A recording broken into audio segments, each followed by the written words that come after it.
In this short tutorial, I will show you how to add a payment method on Instagram. Adding a payment method allows you to pay for boosted posts and make purchases directly through the app, whether you're buying a product or a service. To get started, open up the Instagram app and then tap on the profile picture icon at the bottom right corner of the screen. After that, tap on these three lines at the top right corner. And then tap where it says Orders and Payments.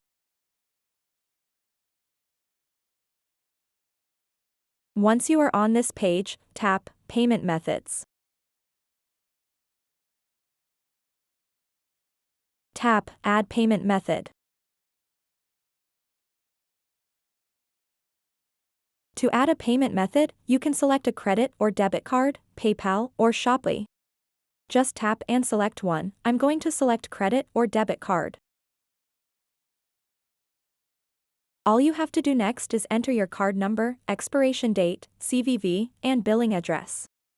Once you've entered those details, tap Save at the top right to add your payment method. So that wraps up this tutorial. If you have any questions about this whole process, please let me know in the comments section below. And if this video helped you out, please give it a big thumbs up and subscribe to this channel for more tutorial videos like this one.